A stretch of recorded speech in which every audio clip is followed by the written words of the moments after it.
ஹல்லேலூயா. Thank you. சகரியா 4ஆம் அதிகாரம் எடுத்துக்கொள்ளுங்கள். சகரியா 4 போன வாரம் பார்த்ததனுடைய சில விஷயங்களை சொல்லிட்டு எப்படி ஆவியினாலே ஆகும் அப்படிங்கிறதை நம்ம கொஞ்சம் பார்த்துட்டு நம்ம இன்னைக்கு இன்னும் கொஞ்சம் நம்ம அந்நிய பாச பேசி ஜெபிக்க போகிறோம். ஸோ சகரியா 4:6. அப்பொழுது அவர் செருபாபேலுக்கு சொல்லப்படுகிற கர்த்தருடைய வார்த்தை என்னவென்றால், பலத்தினாலும் அல்ல பராக்கிரமத்தினாலும் அல்ல, என்னுடைய ஆவியினாலேயே ஆகும் என்று சேனைகளின் கர்த்தர் சொல்லுகிறார்.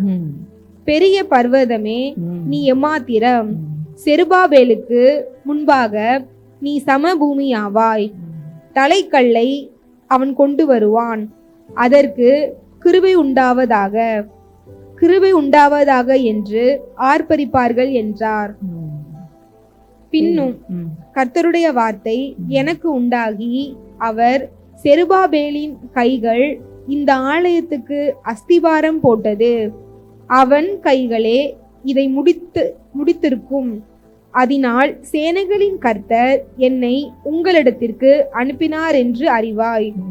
அற்பமான ஆரம்பத்தின் நாளையார் அசட்டை பண்ணலாம். பூமி எங்கும் சுற்றி பார்க்கிறவைகளாகிய கர்த்தருடைய 7 கண்களும் செருபாபேலின் கையில் இருக்கிற தூக்கு நூலை சந்தோஷமாய் பார்க்கிறது என்றார். ஆமென். ஹல்லேலூயா.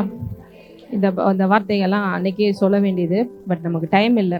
குயிக்காக நம்ம நியூ இயரை முடிச்சுட்டு வீட்டுக்கு அனுப்ப வேண்டிய சுச்சுவேஷன், அதனால் இதெல்லாம் இப்போ சொல்லலாம் அப்படின்னு. இங்கே போட்டிருக்க பாருங்க, அங்கே சுச்சுவேஷன் சரியில்லை, நம்ம ஏற்கனவே பார்த்தோம். இங்கே என்ன போட்டிருக்கு?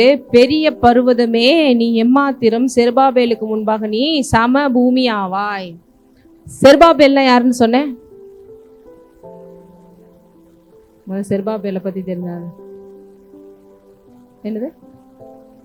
ஆளுகை செய்யும் அதிபதியா? அதாவது யூத ஜனங்களுடைய ஆளுநராக இருக்கிறார். அவங்க எல்லாம் பாபிலோனுடைய நாட்டுக்கு கீழே நாடு கடத்தப்பட்டு போறாங்க. அதில் ஒரு 50,000 பேரை விடுவிக்கலான்னு ராஜாவுக்கு தோணுது. ஸோ அதில் இவங்க இந்த லீடருடைய தலைமையில் வெளியில் வர்றாங்க. வெளியில் வந்து அவங்க நாட்டை பார்த்தா எப்படி இருக்கு? எல்லாமே போச்சு. ஏன்னா எதிரிகள் சூறையாடி ஒன்றுமில்லாமல் ஆக்கிட்டாங்க. குறிப்பாக ஆலயத்தை கொண்டு ஒன்றுமில்லாக்கிட்டாங்க. அப்போ அவங்களுக்கெல்லாம் மறுபடியும் அதை ரீபில்ட் பண்ணணும், எல்லாத்தையும் மறுபடியும் சமப்படுத்தி சரியாக வைக்கணும்னு ஒரு ஆசை. அப்போ மறுபடியும் ஆலயத்தை கட்ட நினைக்கிறாங்க. ஆலயத்தை கட்ட நினைக்கும் போது தான் இந்த செருபாபேலுடைய தலைமையில் எல்லாமே செய்யணும்னு ஒரு பிளான்லாம் போடுறாங்க. சரின்னு சொல்லி செயல்படுத்த ஆரம்பிக்கிறாங்க. ஆனால் செயல்படுத்த ஆரம்பிக்கிற ஒரு பாதி சுச்சுவேஷனில் என்ன வந்துடுது? தடைகள், பிரச்சனைகள், போராட்டங்கள், அங்கே இருக்கிற எதிரிகளால் அநேக பிரச்சனைகள். இந்த மாதிரி சூழ்நிலையில் என்ன ஆகுது? செருபாபேலுக்கு சோர்வு வருது. எல்லாருக்குமே சோர்வு வரதான் செய்யும் இல்லையா?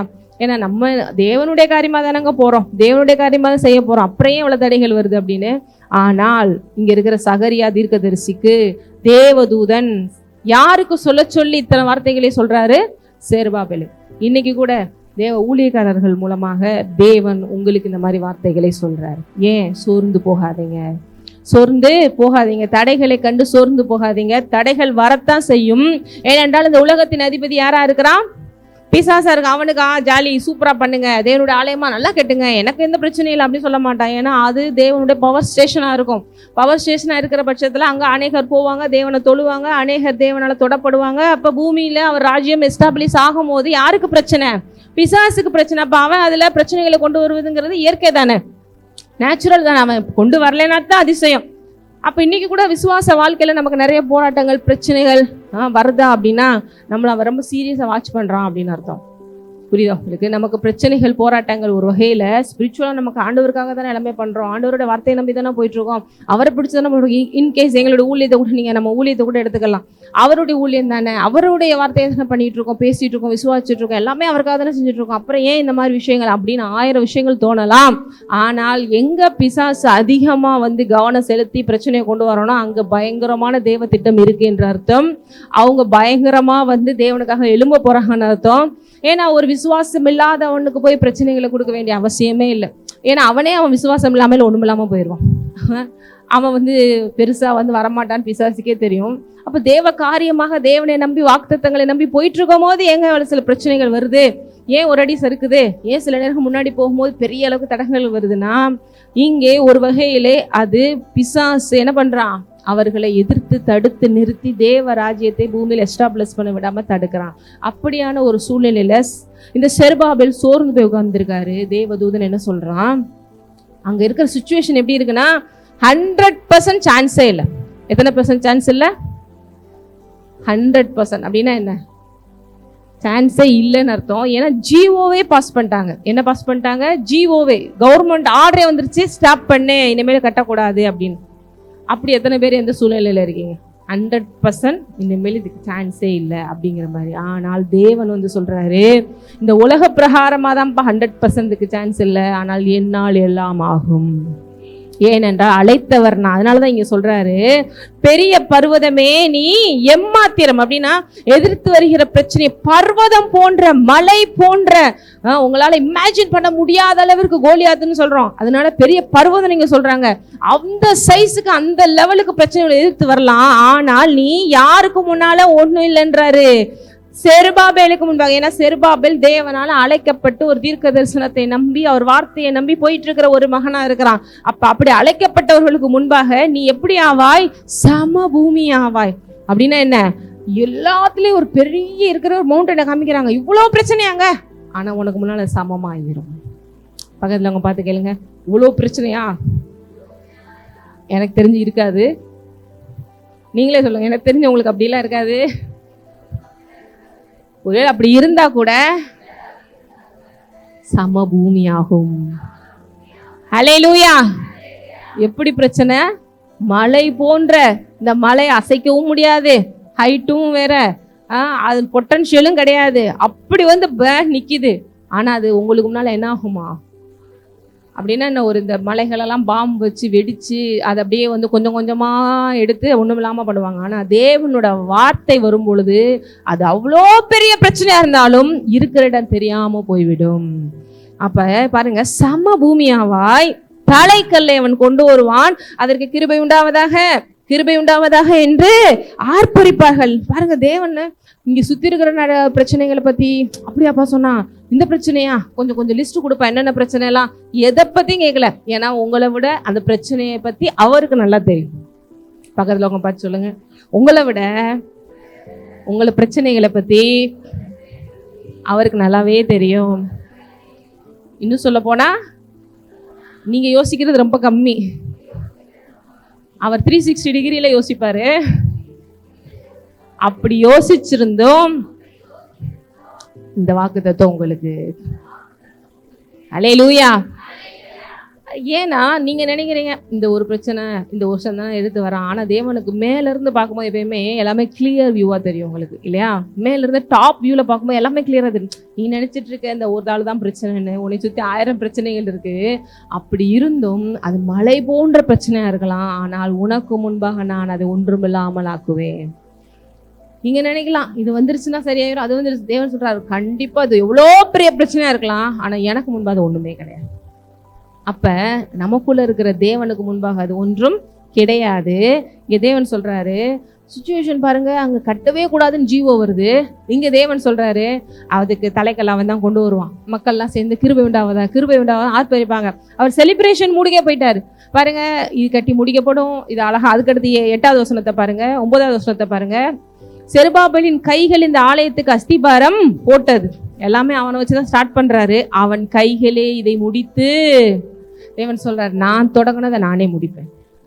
உங்க வாழ்க்கையிலேயும் தேவன் அநேக விஷயங்களை தொடங்கி இருக்கிறாரா? அவர் செய்து முடிப்பார். அழைச்சிட்டு நடுவுல விட்டுட்டு சாரிங்க என்ன பண்றது அப்படின்னு இந்த உலக பிரகாரமா எத்தனையோ பேர் விட்டுட்டு போறாங்க, சரிங்களா? நீங்க நம்புற உறவுகளா இருக்கட்டும், இன்கேஸ் இப்ப இருக்கிற சீசன்ஸ்லாம் வந்து கணவன் மனைவி உறவா இருக்கட்டும், சரிங்களா? நீ இப்படி இருக்கன்னு நினைக்கல, நான் அப்படி இருப்பேன்னு நினைக்கல. இப்பெல்லாம் டைவர்ஸுங்கிறது இப்படி உட்கார்ந்தா எந்திரிச்சா கோர்ட்ல அதிகமா நீங்க லாயருக்கெல்லாம் படிச்சீங்கன்னா டைவர்ஸ் கேஸை டீல் பண்ணாலே நீங்க சூப்பரா கோடீஸ்வரன் ஆயிடலாம். அந்த அளவு இருக்கு, அவ்வளோ தூரம். 1 மாசத்துல டைவர்ஸ், 6 மாசத்துல டைவர்ஸ், அதுக்கடுத்து வயசானாலும் இப்ப எங்க டைவர்ஸ், இனிமேலாவது நிம்மதியா வாழணும்னு நினைக்கிறேங்க. 50 வருஷம் வரைக்கும் இவங்களை வச்சுட்டு சமாளிச்சாச்சு போதும் அப்படின்னு. இன்னைக்கு காலையில கூட ஹஸ்பண்ட் சொல்லிட்டு 10 வயசு பிள்ளை 16 வயசு பையனை கூட்டிட்டு போயிருச்சான் குஜராத் தானே அப்படின்னு.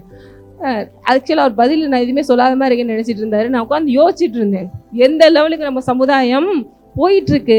ஏன்னா இன்ஸ்டாகிராம்ல சேட் பண்ணிட்டே இருந்தாங்களாம், செட் பண்ணிட்டு திடீர்னு இவங்களுக்குள்ள இந்த மாதிரி ஒரு முடிவு. எத்தனை வயசு? 10 வயசு. எப்படிலாம் போயிட்டு இருக்கு பாருங்க ஜென்ரேஷன். இப்படி போறது, அப்புறம் வேகமா ஏதாவது பண்றது, அதுக்கடுத்து போ இவ்வளோ தானே அன்பு, இவ்வளோ தானே அன்புன்ட்டு போயிடும். எந்த லெவல்ல நம்ம ஜென்ரேஷன் போயிட்டு இருக்கு, எந்த லெவல்ல பிள்ளைகளை கடவுளுக்குள்ள வளர்க்குறது முக்கியமான ஒரு கட்டத்துல இருக்குங்கிறத பேரண்ட்ஸ் ஞாபகம் வச்சுக்கோங்க. புரியுங்களா? இல்லைன்னா நீங்க ஒரு பக்கம் என் பிள்ளைக்கு ஒண்ணுமே தெரியாதுன்னு வச்சுட்டு இருப்பீங்க, பின்னால பெரிய டைம் பாம்பு ரெடி ஆயிட்டு இருக்கோம். பொட்டுன்னு போடுவாங்க, அப்புறம் தான் தெரியும் ஓஹோ இவ்வளோ பெரிய விஷயம், பாவம் சில்ல பிள்ளை ஏதோ கேம் விளையாடுதுன்னு நினைச்சிட்டு இருந்தோம், இதுக்குள்ள என்னென்னமோலாம் நடந்திருக்கு அப்படின்னு. ஏன்னா அவங்கள நம்ம கெடுக்கிறதுக்காக சொல்லலாம், அவங்கள வாழ வைக்கிறதுக்காக சொல்றோம்பா. ஏன்னா அது ஒன்றும் தெரியாத வயசு, அறியாத வயசு, புரியாத வயசு, அதுக்கு என்ன தெரியுது? இப்போ ஒன்றுமே தெரியல. இதெல்லாம் கூட பரவாயில்ல, டியூஷன் எடுக்கிறாங்க, கிளாஸ் எடுக்கிறாங்க, அந்த மாதிரி இடங்கள்ல கூட நிறைய சொல்றாங்க. இதெல்லாம் சொல்ல முடியாது ஸ்டேஜ்லலாம். அந்த அளவிற்கு போயிட்டு இருக்கு சமுதாயம். கேட்டால் உங்களுக்குலாம் அந்த காலம் உங்களுக்கு தெரியாது அப்படின்றாங்க. இந்த காலத்தில் இவ்வளோ ஒஸ்ட்டாக போயிட்டு இருக்கு. அப்புறம் இப்போ அடுத்து உங்களுக்கெல்லாம் வரப்போகுது எல்லாமே கலாச்சார சீர்கழிவுகள். ஏன் பாய் பாய் மேரேஜ் பண்ணிக்கிற கூடாதா? ஏன் கேர்ள் மேரேஜ் பண்ணிக்கிற கூடாதா? எனக்கு அவனை பார்த்தா அட்ராக்ஷனாக இருக்குது, எனக்கு இவ்வளோ பார்த்தா அட்ராக்ஷனாக இருக்குது. நமக்கு இதெல்லாம் உங்களுக்கு ஒருவேளை நம்ம சபையில் இருக்கிறவங்களுக்கு புதுசாக இருக்கலாம், ஒருவேளை தெரிஞ்சிருக்கலாம், தெரியாமல் இருக்கலாம். ஆனால் இதெல்லாம் வரப்போகிற காலங்களில் இதுவும் சாதாரண நேச்சுரலான ஒன்று தான் நினைக்கிற அளவிற்கு காலகட்டங்கள் வந்து கொண்டிருக்கிறது. நாளைக்கு பிள்ளைகிட்ட சொன்னீங்கன்னா இதுவும் சகஜம் தானே. நாளைக்கு ஆண் பெண் இப்போ எப்படி சொல்கிறாங்கன்னா, ஆணுக்கு என்ன குரோமோசோம்ஸ் இருக்கும்? XY. பெண்ணுக்கு ஆக்சுவலாக இப்போ இந்த ஒருநெச்சரிக்கையாளர்கள் சில நேரங்களில் தப்பாலாம் பிறகுது பார்த்தீங்களா? அந்த மாதிரி குழந்தைங்களுக்கெல்லாம் ஒய் இருக்கும். சில நேரங்கள் இப்படி மாறி மாறி வரும் இல்லையா? இதுவும் இயற்கை தான். ஏன் இவங்க இப்படி இருந்தா என்ன? நம்ம இப்போ அப்நார்மலாக பார்க்குறோம் அவங்களெல்லாம் இல்லையா? ஆண்னா ஆண் இப்படி தான் இருக்கணும், பெண்ணுனா பெண் இப்படி தான் இருக்கணும், இது ரெண்டு மிக்சிங் அப்படி இருக்கக்கூடாது, அப்படி இருந்தால் அப்நார்மல் பார்க்குறோம். அவங்க அதுவும் நேச்சுரல் தான், அது இருந்துட்டு போட்டோம். அவங்களே நீங்கள் என்ன பண்ணுங்க, நேசிங்க, அவங்களோட நீங்கள் என்ன பண்ணுங்க, உறவாடுங்க, அதை அக்செப்ட் பண்ணிக்கோங்க. குறையா பார்க்கறத விட்டுட்டு அதுவும் ஒரு நேச்சுரல் தான் பார்க்க ஆரம்பிச்சிட்டாங்க. அதே போல் ஆணுக்கு ஆண் அட்ராக்ஷன் வந்தால் இப்போ என்னது, அது தப்பு. ஆமாம் தானே? இப்போ என்ன இல்லை, என்றைக்குமே தப்பு தான். ஏனென்றால் தேவன் ஆணுக்கு பெண்ணை வைத்திருக்கிறார், பெண்ணுக்கு ஆணை வைத்திருக்கிறார், அதுதான் தேவன் வச்சது. ஆனால் இன்னைக்கு இப்படி அட்ராக்ஷன் வரும்போது என்ன சொல்றாங்க, இதுல ஏன் ஒரு லவ் தானே, எல்லாரும் அன்பா இருக்குன்னு தானே சொல்லியிருக்காங்க, கடவுள் எல்லா கடவுளும் கடைசியில் அன்பா தானே இருக்க சொல்றாங்க, இதுல என்னங்க இருக்கு? அப்படி ஏதாவது குழந்தை இது பண்ணா அதுக்கு ஏதாவது இப்பெல்லாம் ரோபோட்டிக்கா நிறைய விஷயங்கள் வந்துருச்சு. உங்களுக்கு ஏதாவது குழந்தை வேணுமா, இப்பெல்லாம் கஷ்டப்பட்டு சுமக்க வேண்டிய அவசியமே இல்லை. ஒரு மிஷின் அதுக்குன்னே ரெடி பண்ணிட்டாங்க. கர்ப்பப்பைக்கு பதிலாக ஒரு மிஷின் ரெடி பண்ணிட்டாங்க. அதுக்கு தேவையான விஷயங்களை மட்டும் உள்ள இன்சர்ட் பண்ணி வச்சா போதும், கரெக்டாக 10 மாசத்துல அதுவே உள்ள ரெடி பண்ணி மைக்ரோவேவன்ல இருந்து பீஸாவை எடுக்கிற மாதிரி அதுக்குள்ள இருந்து எதை எடுத்துடலாம். குழந்தை எடுத்துட்டாங்க, உங்களுக்கு ரெடி ஆயிடுச்சு. எதுக்குங்க இப்போ வாடகை தாய் அதெல்லாம் போயிட்டு இப்போ வேற லெவல்ல மிஷினே உங்களுக்கு என்ன பண்ணிடுது, எல்லாம் பண்ணி கொடுக்கும். மிஷின், வாஷிங் மிஷின் உங்களை துணியை போட்டு எடுக்கிற மாதிரி குழந்தைய போட்டு 10 மாசம் கழிச்சு வெயிட் பண்ணீங்கன்னா உங்களுக்கு குழந்தை வந்துடும். அழகா நீங்க எடுத்துட்டு போக வேண்டியதான். அதுக்கடுத்து வளர்க்குறது எப்படி கஷ்டமா இருக்குமா, ஈஸியா இருக்குமா? கஷ்டப்பட்டு சுமக்கவே முடியலன்னா கஷ்டப்பட்டு எங்க நீங்க வளர்க்க போறீங்க? அதனால தேவன் எல்லாரும் ப்ராசஸையும் ஒரு தான் வச்சார். வயிற்றுல இருக்கும் போதே உன்னால இந்த பாடுகளை சகிக்க முடியலன்னா நீ வாழ்க்கை போல இதை வச்சு என்னமா கஷ்டப்பட போற? அதுவே இப்போ கஷ்டமா இருக்குன்னா அப்புறம் நீ என்னதான் வாங்கி கொடுத்தாலும் அதுக்கு செட் ஆகாது, வராது. இப்போ வரப்போற காலகட்டங்கள் ரொம்ப மோஸ்டா போயிட்டு இருக்கு. காலகட்டங்கள் ரொம்ப சீரியஸா பிசாசுனுடைய கையில் லாஸ்ட் டேஸ்னால போயிட்டு இருக்கு. ஆனா இந்த காலகட்டங்கள் மத்தியிலையும் ஆவியானவர் நம்ம ஒருவரையும் கொண்டு பெரிய காரியங்களை செய்ய போறார். அதுக்கு தான் ஆவியானவருடைய ஆளுகை ரொம்ப முக்கியம். அதனாலதான் கடைசி காலங்களிலே மாம்சமான யாவர் மேலும் என் ஆவியை ஊற்றுவேன் சொல்றார். ஏங்க லாஸ்ட் டேஸ்ல ஊற்றணும்? ஏன்னா லாஸ்ட் டேஸ்ல இவ்வளவு ஒஸ்டா பிசாசு காலகட்டங்களை கொண்டு போறான். மனசாட்சின்னு ஒண்ணு இருக்கா அப்படிங்கிற அளவிற்கு மனுஷங்க வந்துருவாங்க, மிஷினா மாறிடுவாங்க. ஏன்னா மிஷின்கிட்ட போய் நீங்க உனக்கெல்லாம் மனசாட்சி இருக்கான்னு கேட்க முடியுமா? கம்ப்யூட்டர்ல போய் கேட்பீங்களா? உனக்கெல்லாம் மனசாட்சி இருந்தா என்னை இப்படி பாடா படுத்துறீ அப்படி சொல்லுவீங்களா? அந்த மாதிரி மனுஷங்களே மாறிடுவாங்களாம். வரப்போற கொஞ்ச நாட்கள்ல, வரப்போற காலகட்டங்கள்ல, கடைசி காலங்கள்ல மனுஷங்கள்ட்டே என்னங்க நீங்க இப்படி நடந்துக்கிறீங்கன்னு கேட்க முடியாத அளவிற்கு மனசாட்சி இல்லாம பொம்மைகளா, மிஷினா, ஒரு அரகண்டான ரோபோட்டிக்னு நம்ம சொல்றோம், மனுஷங்களே அப்படி மாறிடுவாங்க. ஏன்னா அன்பில்லாத சமுதாயம், எல்லாமே சீரழிவு, சின்னாபின்னம், சமுதாயத்துல எல்லாம் சீர்குலைஞ்சு யாருக்குள்ள எதுவும் இல்லாம உள்ள ஒரு சேட்டனிக்கா எல்லாமே மாறுவாங்க என்று நிறைய தீர்க்க தரிசன வார்த்தைகள் வந்து கொண்டிருக்கு. அதுதான் நடக்கவும் போகுது. ஏன்னா இப்ப இருக்கிற வேர்ல்ட நீங்க கொஞ்சம் ஃபோர்காஸ்டிங் பண்ணி பார்த்தீங்கனாலே, இப்ப இருக்கிற இந்த சில்ட்ரனே நம்ம இருந்த சில்ட்ரனுக்கு கம்பேர் பண்ணி பார்த்தீங்கனாலே, நம்ம குழந்தை பருவத்தில் இருந்ததுக்கும் இப்ப இருக்கிற குழந்தைக்கும் எவ்வளவு தூரம் அட்வான்ஸா இருக்காங்க. புரியுதா உங்களுக்கு? அட்வான்ஸ். அதனால தான் 10ல் 16லலாம் வந்து கிளம்ப ஆரம்பிச்சிருச்சு இப்போ இருக்கிற ஜென்ரேஷன்லாம், சரிங்களா? இன்னும் நிறைய விஷயங்கள் நடக்குது, அது ரொம்ப கம்மின்னு சொல்ல முடியும். அவ்வளோ தூரம் எல்லாத்துக்குமே எல்லா விஷயங்களும் தெரிகிற அளவிற்கு, தப்புகள் ஈஸியாக நடக்கிற அளவிற்கு, எல்லாத்தையும் தெரிஞ்சுக்கிற அளவிற்கு காலகட்டங்கள் மோசமாக போகுதுன்னா இனி வரப்போகிற ஜென்ரேஷன்ஸை யோசிச்சு பாருங்க. நம்ம பிள்ளைகளை நம்ம வளர்க்குறதே கஷ்டம்னா அவங்க பிள்ளைகளை அவங்க வளர்க்கும் போது எவ்வளோ கஷ்டமாக இருக்கும். உங்களால் இமேஜின் பண்ண முடியுதா? அவங்க பிள்ளைகளை அவங்க வளர்க்கும் போது ரொம்ப கஷ்டமாக இருக்கும். ஏன்னா நம்ம பேரண்ட்ஸ்க்கு கீழ்ப்படிஞ்சதை விட இவங்க ஒழுங்கா அதிகமாக இல்லை. இவங்க பிள்ளைகள் அப்போ எப்படி இருக்கும்? வேற லெவலில் இருக்கும். ஆண்டவரே பொலிங்கால் போட்டு ஜோம் பண்ணிக்கிட்டே தான் இருக்கும், வேற வழியே கிடையாது. அதுக்கடுத்த ஜென்ரேஷன்ல யோசிச்சு பாருங்க, தேவனே நீங்கள் இல்லைன்னா அந்த உலகத்தில் வாழவே முடியாதுங்கிற அளவிற்கு சுச்சுவேஷன் பயங்கரமாக இருக்கும். அதனால தான் இன்றைக்கே நீங்கள் உங்களை அர்ப்பணிக்கிறது நல்லது. ஏன்னா உங்கள் சந்ததிகளே அவர் தொடரார். இல்லைன்னா ரொம்ப மோசமான காலகட்டங்கள். அப்போ எதுக்கு சொல்ல வரேன்னா, தேவ ஆவியானவருடைய வழிநடத்துதல் நம்ம லைஃப்பில் இருக்கும்போது நம்ம எதுலேயுமே தோற்று போக வேண்டிய அவசியமே இல்லை. இவ்வளோ சுச்சுவேஷன் ஒஸ்ட்டாக இருக்குது செருபாபேலுக்கு, அதை பற்றி பேசவே இல்லை. ஆனால் இவ்வளோ தூரம் காலகட்டங்கள் ஒஸ்ட்டாக போயிருந்து சொல்கிறீங்க இல்லைங்க, நம்ம நல்லா இருந்துருமா? கர்த்தரை நம்புகிறவர்கள் சூப்பராக இருக்க போகிறாங்க வரப்போகிற நாட்களில் தான். இந்த ஒஸ்டான டார்க்கஸ்டான டேஸஸில் தான் நம்ம வந்து பிரகாசிக்க போகிறோம். எப்படிங்க நீங்கள் மட்டும் இப்படி இருக்கீங்க? எப்படிங்க நீங்கள் மட்டும் இவ்வளோ தூரம் சமாதானம் இருக்கீங்க? குடும்பம் உங்கள் பிள்ளைகள் மட்டும் இவ்வளோ பீஸ்ஃபுல்லாக இருக்குது, இவ்வளோ தூரம் ஒபீடியண்ட்டாக இருக்காங்க, எல்லாத்துலேயும் எப்படி நீங்கள் சமாளித்து வெளியில் வரீங்கன்னா ஆவியானவர் நடத்துவார். அதனால தான் இந்த லாஸ்ட் டேஸில் ஆவியானவரோட ஆளுகை ரொம்ப முக்கியம். ஒருவேளை நம்ம சர்ச்சுக்கே வந்துட்டு இன்னும் ஆவியில் நான் பலப்படலை அப்படின்னு இருந்தீங்கன்னா தயவு செய்து this is the right time உங்களை நீங்கள் பலப்படுத்தி கொள்ள. டெய்லி என்ன பண்ணுங்க, ஒரு 1/2 hour அந்நிய பாஷை பேசி செபிங்க, டெய்லி தேவனோட உறவாடுங்க, டெய்லி வேதத்தை படிங்க, தேவன வார்த்தைகளை கன்ஃபர்ஸ் பண்ணுங்க. எல்லாத்துக்கும் மேலே இன்னைக்கு சொல்ல போகிற சில விஷயங்களை ரொம்ப கேர்ஃபுல்லாக பாருங்க. என்னன்னா, இது எல்லாம் பண்ணிட்டு என் ஹார்ட் சரியில்லைன்னா எங்கேயுமே பிளெஸிங்ஸ் வராது. ஏன்னா வாய் சும்மா கடன்னு அந்நிய பாஷை பேசும் சரீரத்திலிருந்து, சரிங்களா? அதுக்கடுத்து வாய் சும்மா கடன்னு கன்ஃபர்ஸ் பண்ணும். ஆனால் மைண்டுக்குள்ளே கொஞ்சம் நேரத்தில் தான் பிசாசு கொண்டு வந்து என்ன பண்ணிடுறான், தப்பான விஷயங்களையோ இல்லை ஒரு பொறாமைகளையோ போட்டியோ வெறுப்பையோ கசப்பையோ கொண்டு வந்து அது என்ன ஆயிடுது, இவ்வளோ நல்ல பால் இருக்குது, ஒரே ஒரு சொட்டு பாய்சனை ஊற்றணும், என்ன ஆயிடுது, மொத்த பாலும் கெட்டு போகிற மாதிரி ஒன்றும் இல்லாமல் போயிடுது. அப்போ ஹார்ட்டை என்றைக்குமே பத்திரமா வைத்துக்கொள்ள வேண்டியது ரொம்ப முக்கியமான வேலையாக இருக்குது, அதுலேயும் இந்த காலகட்டங்களில். அப்போ இங்கே எதுக்கு செருபாபேலை பற்றி சொல்கிறேன்னா, செருபாபேலுக்கு சுச்சுவேஷன் கஷ்டமாக தான் இருக்குது, டிப்ரெஷன், ரொம்ப ஒரி, நடக்குமா நடக்காதாங்கிற சூழ்நிலை. ஆனால் தேவன் செலிப்ரேஷன் மூடுக்கு போய் பேச ஆரம்பிச்சிட்டாரு. எப்போ எல்லாம் நடக்கும், மக்கள்லாம் சூப்பராக கிளாப் பண்ண போகிறாங்க, கை தட்ட போகிறாங்க, நீ அஸ்திபாரம் போட்டு ஆரம்பித்ததை நீயே முடிப்ப என்று சேனைகளின் கர்த்தர் சொல்லுகிறார். தேவன் உங்கள் வாழ்க்கையில் தொடங்கினதை அவர் செய்து முடிப்பார் அப்படிங்கிறதுல எந்த மாற்றமே இல்லை. அதுக்கு தேவன சோர்ஸ் இல்லையே. செருபாபேல் மாதிரி நடக்கிறதுக்கு 100% சான்ஸே இல்லை. பணம் இல்லை, வேற என்ன சொல்லலாம், வேலை இல்லை, அதற்கான எந்த சோர்ஸுமே இல்லைன்னு வச்சுக்கோங்க. ஆனால் தேவனோட வார்த்தை என்ன சொல்லுது, ஆவியினாலே எல்லாம். இதை விசுவாசிக்கிறவங்களுக்கு இந்த செருபாபேலுக்கு சர்ச் கட்டி நல்லபடியாக முடிச்சு சூப்பராக நடந்து முடிஞ்ச மாதிரி இந்த இயர் 2ல் நீங்களும் சொல்லுவீங்க எல்லாம் சூப்பராக முடிஞ்சிருச்சு அப்படி சொல்லி. ஹல்லேலூயா. ஏனென்றால் சொல்றது யாரு, சேனைகளின் கர்த்தர் என்று. சரி, இப்போ 1 கொரிந்தியர்ல ஒரு வசனம் பார்க்கலாம்.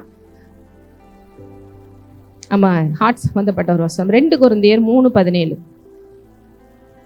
3:16 இருந்தே படிங்க.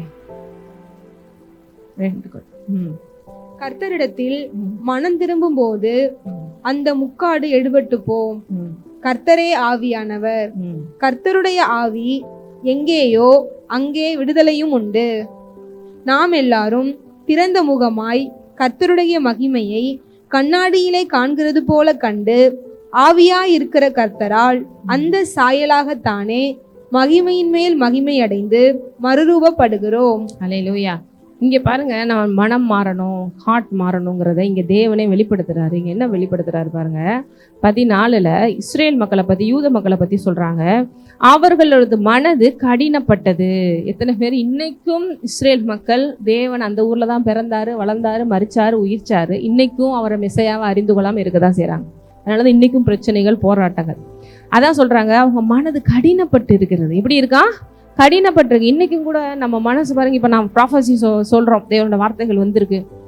உங்களுடைய மனது கடினமாக இருந்தால் நாங்கள் உட்காந்துக்கிட்டு 1000 விஷயங்களை பிரசங்கம் பண்ணலாம், விசுவாசிக்கிறீங்களான்னு சொல்லலாம், விசுவாசிக்கிறேன்னு சொல்லிட்டு கடினமாக இருந்துச்சுன்னா, இந்த நிலத்தில் ஒரு 2வது டைப் ஆஃப் நிலம் இருக்குது பார்த்தீங்களா, வேறு உள்ள போக முடியாத அளவிற்கு பாறை போல நிலம் இருக்கும்போது வளருது. வளர்ந்தோடனே கொஞ்ச நேரம் என்ன ஆயிருது, பட்டு போயிரு. ஜனவரி மாதம் வரைக்கும் நல்லா இருக்கும், ஆவியினால எல்லாம் ஆகும். 30 நாள், பிப்ரவரி கொஞ்சம் குறையுது, மார்ச் இன்னும் கொஞ்சம் குறையுது, ஏப்ரல் மே 50% தான் இருக்கு. அடுத்து ஜூன் ஜூலை 70% போயிடுச்சு, 30% நம்பிக்கை இருக்கு. அடுத்து ஆகஸ்ட் செப்டம்பர் அக்டோபர்லாம் 90% போயிடுச்சு விசுவாசம், 10% ஏதோ ஆவினால் ஆகும்னு நினைக்கிறோம். நவம்பர் டிசம்பர்லலாம் எல்லாமே போச்சு, நடக்குமா பார்ப்போம் அப்படின்னு. இப்படிதான் பாருங்க. ஏன் அப்படின்னா கடினமான மனது இருக்கும் பொழுது உள்ள போகுது. அவனு நினைக்கிறேன், சே என்னம்மா அல்லேலூயா ஆமென்லாம் நீங்கள் சொன்னாங்கப்பா நியூ இயர் அன்னைக்கு, ஜனவரி மாதம் வரைக்கும் நல்லா தானே இருந்தாங்க, பிரைட்டாக இருந்துச்சு ஃபேஸ் எல்லாம் அப்படின்னு. அதுக்கடுத்து எப்படி விசுவாசிக்கிறீங்களா? விசுவாசிக்கிறேன், நன்மை நடக்கும்னு நினைக்கிறேன் அப்படின்னு. இங்கே பாருங்க, எதுக்கு அப்படின்னா அந்த கடினமான மனது நம்மளை ஆசீர்வாதங்களை ப்ரொடியூஸ் பண்ண விடாமல் தடுக்குது. எத்தனை பேர் சொல்கிறீங்க யூத ஜனங்கள் இஸ்ரேல் மக்கள் இன்னைக்கும் இயேசு அறிந்து கொள்ளாமல் இருக்கிறது எவ்வளோ ஒரு துர்பாக்கியம் சொல்லி. துர்பாக்கியமா இல்லையா?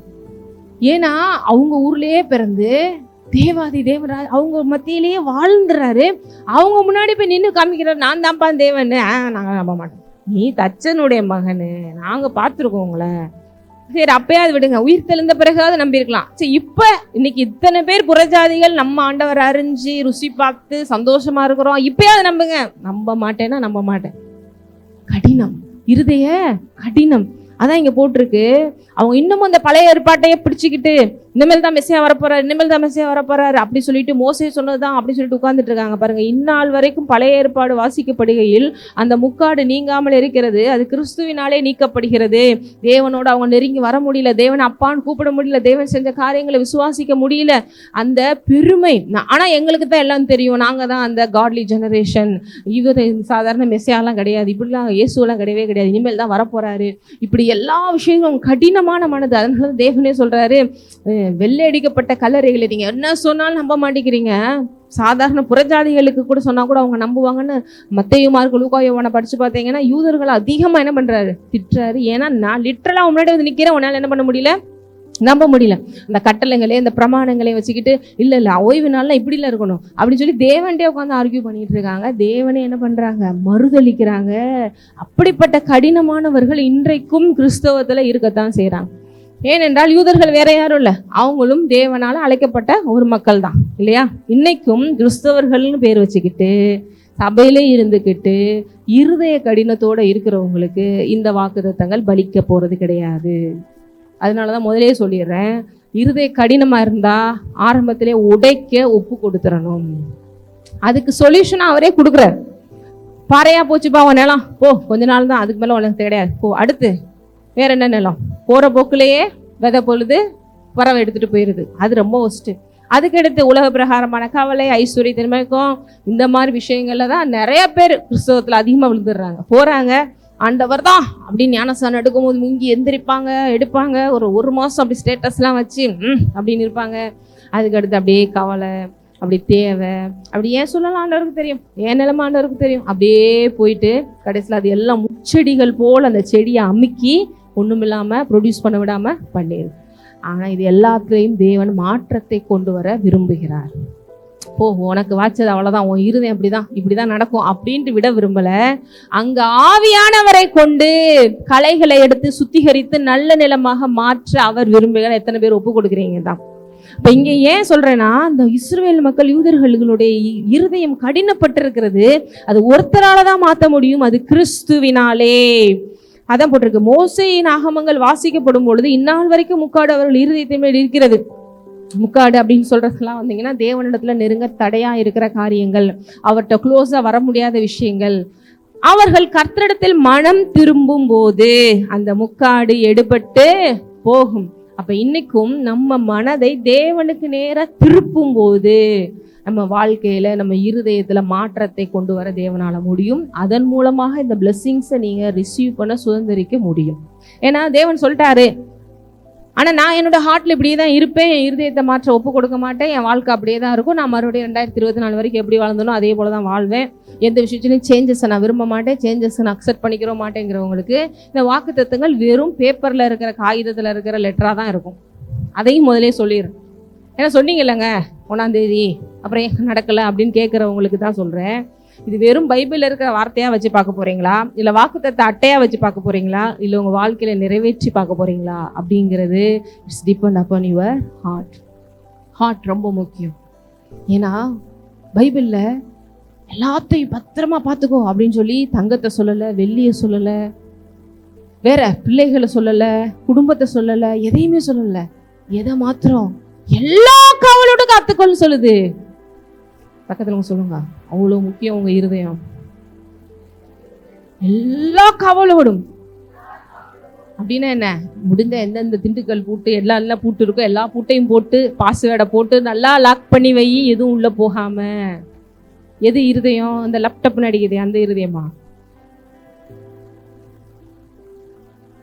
உள்ளான உங்களுடைய அந்த ஆவி மனிதனுடைய இருதயம். அதான் நம்ம சிம்பிளா சொல்ல போனா என் மனசு, அவங்க மனசுக்குள்ள எனக்கு இந்த மாதிரி ஃபீலிங்ஸ் சொல்றேன் பார்த்தீங்களா, அது அவங்கவுங்களுக்கு அந்த ஸ்பிரிச்சுவல் மேனுக்குள்ள அந்த விஷயங்கள் அவங்கவுங்க புரியும்.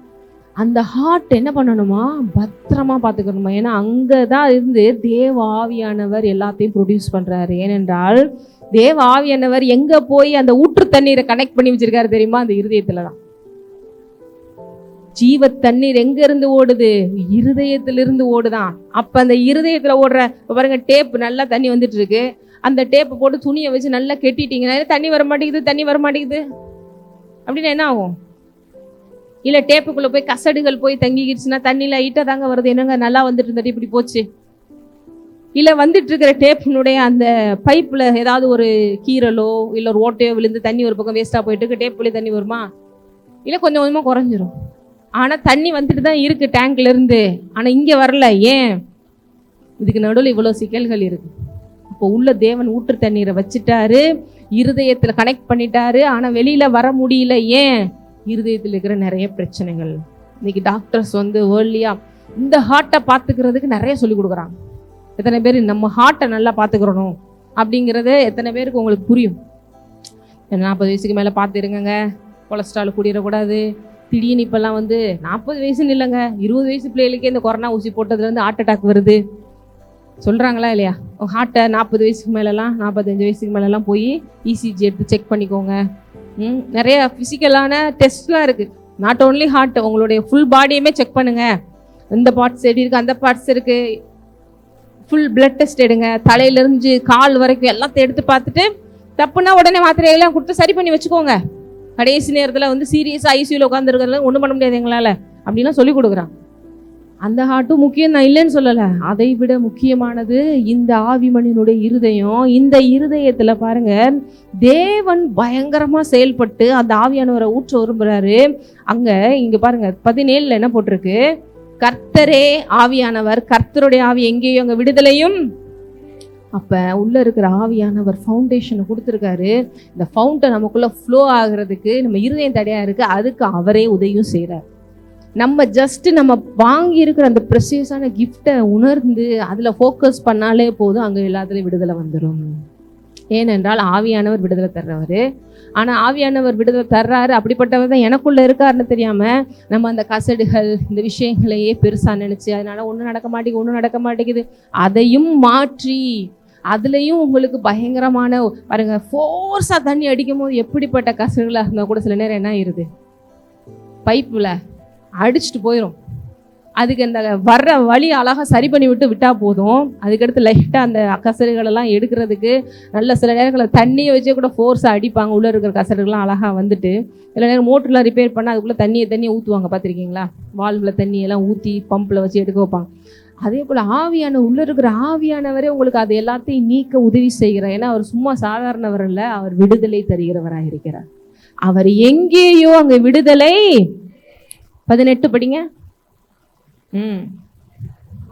கர்த்தருடைய மகிமையை கண்ணாடியிலே காண்கிறது போல கண்டு ஆவியாய் இருக்கிற கர்த்தரால் அந்த சாயலாகத்தானே மகிமையின் மேல் மகிமை அடைந்து மறுரூபப்படுகிறோம். ஆவியானவர் நமக்குள்ள என்ன செய்யறாரு, அவரை போல நம்மள குளோரி டு குளோரிக்குள்ள மறுரூபமாக்குறாரு. இங்கிலீஷ்ல இது அழகா வருது பாருங்க, 17 இங்க கர்த்தரே ஆவியானவர், அவருடைய ஆவி எங்கேயும் விடுதலை உண்டுன்னு போட்டிருக்கு இல்லையா? இங்கிலீஷ்ல எப்படி வருது அப்படின்னா, Paul is teaching us that not every time the word Lord appears doesn't mean Jesus Christ. அதாவது ஆவியானவர் கர்த்தர்னு சொல்றத இந்த இடத்துல நம்ம எப்பயுமே கர்த்தராகிய இயேசு கிறிஸ்து தான் பைபிளில் படிச்சிருப்பீங்க. ஆனால் இந்த இடத்துல தான் அந்த கர்த்தர் ஆவியானவருங்கிறதையும் இந்த இடத்துல பைபிளில் மென்ஷன் பண்ணியிருக்காங்க.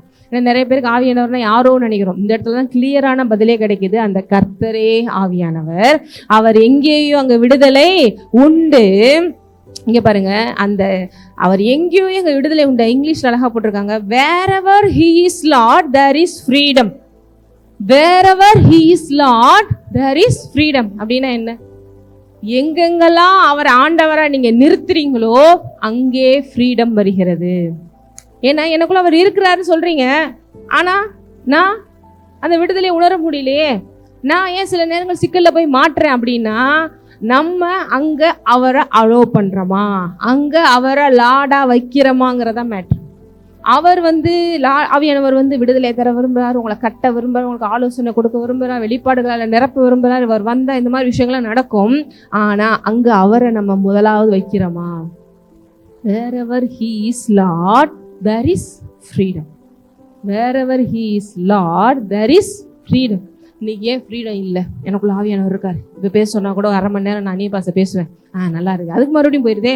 ஏன் இப்படியே வருது அப்படின்னா, என்னைக்குமே அவரை எல்லா இடத்துலையுமே நீங்கள் லாடா வைக்க வைக்க வைக்க அங்கே விடுதலை உண்டு. நம்ம என்ன பண்ணிடுறோம், சர்ச்சில் கொஞ்சம் நேரம் கேட்குறோம், பாச பேசுகிற நேரம் ஒரு 1/2 மணி நேரம் 1 மணி நேரம் அப்படியே இருக்கு. அதுக்கு நான் சொன்ன மாதிரி போக போக போக என்ன ஆயிடுது, லாடா அவரை வைக்கிற இடத்துல வேற எதையோ வச்சிடறோம். இப்போ இல்லை, எங்கள் ஓனர் தான் லாடு ஒரு மாதத்துக்கு, ஏன்னா பயங்கரமாக திட்டாரு. இந்த 1 மாதத்துக்கு அவர் என்ன சொல்கிற கேட்கலன்னா வேலையே போயிடும். ஆவியானவரே கொஞ்சம் டைம் ஸ்பெண்ட் பண்ண முடியல, ஓரமாக இருங்க. இப்போ லாடா யார் வந்துடுறா? அந்த சூழ்நிலையில் யார் உங்களை டாமினேட் பண்ணுறாங்களோ அவங்க வந்துடுறாங்க. அது பணமாக இருக்கலாம், அது ஓனராக இருக்கலாம், அது படிப்பாக இருக்கலாம், அது எந்த விஷயமா இருக்கலாம்.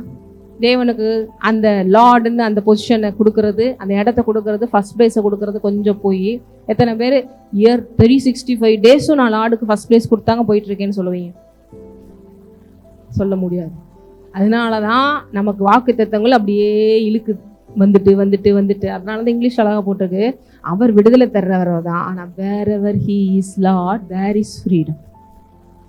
எங்க நீ அவரை ஆண்டவரா நிலை நிறுத்துறையோ அங்க அவர் இறங்கி விடுதலையை தர அவர் உண்மையுள்ளவராக இருக்கிறார். நம்ம தான் நிறைய நேரங்கள் அவரையே கழட்டி விட்டுட்டு விபிஎஸ்ல ஒரு நாடகம் போட்டு காம்போம் பார்த்தீங்களா, ஃபர்ஸ்ட் கார்ல ஃப்ரண்ட் சீட்ல உட்கார வச்சு நீங்க தான் எல்லாம் வாங்க அப்படின்னு போயிட்டே இருப்போம். அதுக்கடுத்து நிறைய உறவுகள் வரும், அடுத்து நண்பர்கள் வருவாங்க, நம்மளை பெருசா பார்க்கறது வரும். பரவாயில்ல பரவாயில்ல பரவாயில்ல பரவாயில்லன்னு அவரை கடைசியில் டிக்கியில் உட்கார வச்சு சில நேரம் இறக்கியே விட்டுறோம். கொஞ்சம் வெயிட் பண்ணுங்க, நான் எல்லாத்தையும் முடிச்சுட்டு வந்துடுறேன். இதெல்லாம் பார்க்கும்போது ஏன் குழந்தைகளுக்கு சின்ன வயசுல சொல்லி கொடுக்குறோம்? இப்படி தான் நிறைய நேரம் நம்ம ஆண்டவர் என்ன பண்ணிடுறோம், அலட்டி விட்டுறோம். அப்புறம் எங்க வாக்குத்தத்தங்க ஆவியினால எல்லாம் ஆகும்னு சொன்னாங்க, ஒன்றும் ஆக்க மாட்டேங்குது, பாதி தான் இருக்கு, பாதி ஆகலையே. அதுக்குள்ளேருந்து அவரை கீழே இறக்கி விட்டீங்களே. இத்தனை பேருக்கு புரியுது. அவர் வண்டிக்குள்ள இல்லாம இப்ப எங்க இருக்காரு? கீழே நிற்கிறாருங்க வெயிட் பண்ணிட்டு. நீங்கள் இறக்கி விட்டுட்டு வந்துட்டீங்க, அப்போ ஆவியினாலே எல்லாம் ஆகுறது ஸ்டாப் ஆகி கிடக்கு. அப்புறம் என்னங்க வாக்கு தத்தம், அப்புறம் சொல்லிக்கிறது என்ன, சும்மா தீர்க்க தரிசனம் சொல்கிறாங்க, அது சொல்கிறேன் இது சொல்கிறேன், ஒன்றும் நடக்க மாட்டேங்குது. அதனால தான் ஆரம்பத்திலே ஃபர்ஸ்ட் சர்வீஸ்லேயே சண்டேலேயே சொல்லிடுறேன், இதை நீங்கள் நோட் பண்ணி வச்சு எழுதி வச்சுக்கிட்டீங்கன்னா தான் wherever he is Lord there is. சொல்லுங்க பக்கத்தில், அவரை நீங்கள் எங்கெங்கெல்லாம் ஆண்டவராக வைக்கிறீங்களோ, முதலாவதா வைக்கிறீங்களோ, அவர் சொல்றதை கேட்டு செய்றீங்களோ, அங்கே விடுதலை, அங்கே ஆவியினாலே எல்லாம் ஆகும். இத்தனை பேருக்கு நான் சொல்றது கிளியரா புரியுது. ஏன்னா யூத ஜனங்களுங்க ஆண்டவரையே அந்த மண்ணுல அவங்க பிறந்ததை பாக்குறாங்க, அவர் மரிச்சதை பாக்குறாங்க, உயிர்த்ததை பாக்குறாங்க. ஆனாலும் இன்னைக்கும் பிரச்சனை, போராட்டம், கஷ்டம், கவலை, கண்ணீர். ஏன் கடினம், இருதய கடினம். இன்னைக்கு இப்படிப்பட்ட வகையில நிறைய கிறிஸ்டியன்ஸ் நம்ம கடினப்பட்டு இருக்கிறோம். என்னென்ன வகையில் கடினம் அப்படின்னு அந்த 4 வகையான நிலத்தை வச்சு சொன்னேன். ஆனால் அதை மாற்ற ஆவியானவரால் முடியும். அப்போ நம்ம என்ன பண்ணணும், என்ன ஆனாலும் சரி, நான் ஃபர்ஸ்ட் பிளேஸ் யாருக்கு வைக்க போகிறேன்? ஆவியானவருக்கு வைக்க போகிறேன். ஆவியானவர் என்னதான் சொல்கிறாரு? அவர் கர்த்தருடைய சிந்தை, கிறிஸ்துவின் சிந்தை எதுவோ அதுதான் உன்னோட சிந்தையாக இருக்கணும்னு சொல்லி கொடுக்குறாரு. அவர் எல்லாத்துலேயும் தேவனுடைய வார்த்தையின்படி வாழ சொல்லி கொடுக்குறார், தேவனுடைய வார்த்தையின்படி நடக்க சொல்லி கொடுக்குறார். பலனே இல்லாத போது பலத்தை அவர் கொடுக்குறார், ஆலோசனை இல்லாத போது எப்படி ஆலோசனை கொடுத்து அவர் நடத்துறார். அதனாலதான் நம்ம போனதில் பார்த்தோம் 1 கொரிந்தியர்ல எங்களுடைய போராயுதங்கள் மாம்சத்திற்கு ஏதுவாயிராமல் அரண்களை நிர்மூலமாக்குவதற்கு அவை என்ன பலனா இருக்கிறது? தேவ பலனா இருக்கிறது. அதை எடுத்தவங்க படிங்க.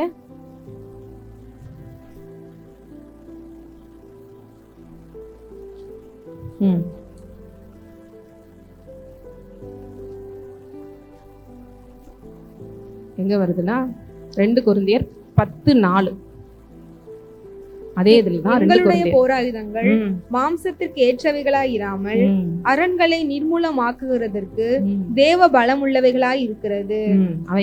அவைகளால் நாங்கள் தர்க்கங்களையும் தேவனை அறிகிற அறிவுக்கு விரோதமாய் எழும்புகிற எல்லா மேட்டிமையையும் நிர்மூலமாக்கி எந்த எண்ணத்தையும்